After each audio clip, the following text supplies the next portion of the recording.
চিটাগংয়ে তো কখনো যাওয়া হয়নি। এই মেঘলা ওয়েদারের মধ্যে চিটাগংয়ের পপুলার ভাজা পোড়া টেস্ট করতে চলে গেছিলাম ধানমন্ডি নেভাল পয়েন্টে। মেনুতে ছিল পতেঙ্গা পেঁয়াজু, মিনি সিঙ্গারা, নাগা সিঙ্গারা, খাসির চপ, কাঁকড়া ফ্রাই, ভুনা, লুচি, চা, সাথে নতুন অ্যাড হয়েছে লাচ্ছি। নিয়েছিলাম কাঁকড়া ভুনা, প্রাইস 120 টাকা। লুচি প্রতি পিস 10 টাকা করে ছিল। পতেঙ্গা পেঁয়াজু 50 টাকা, একজনের জন্য বেশ ভালো কোয়ান্টিটির ছিল। 7 পিসের মতো মিনি সিঙ্গারা 50 টাকা। এখানকার হিট আইটেম খাসির চপ 49 টাকা। খাসির chop fully worth the money. এই প্রাইজের ভিতরে খাসির মিন্স করা মিট পাবো আশা করিনি। বেশ মজার ছিল, উপরে চাট মশলা স্প্রিঙ্কল করা ছিল। আমি ভাবছিলাম সরিষা সস দিয়ে টেস্ট করবো, বাট ওইটা অ্যাভেলেবেল ছিল না, তবে রেগুলার সস দিয়ে খেতে বেশ ভালো যাচ্ছিল।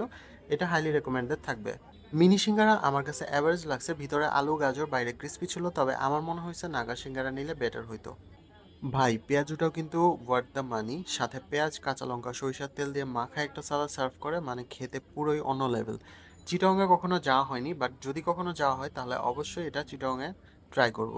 এইবার আসি কাঁকড়া ভুনাতে। এটাতে স্পাইসের ফ্লেভারটা আরেকটু লাইট হলে মনে হয় বেটার হইতো, তবে চিটাগংয়ের কয়েকটা ভিডিওতে দেখেছিলাম ওরা এটা বানানোর সময় তেঁতুল চাটনি মেবি ইউজ করে, তবে এইখানে সেটা ছিল না। ওভারঅল লুচির সাথে খেতে খুব একটা খারাপ লাগেনি, ভালোই বলা চলে।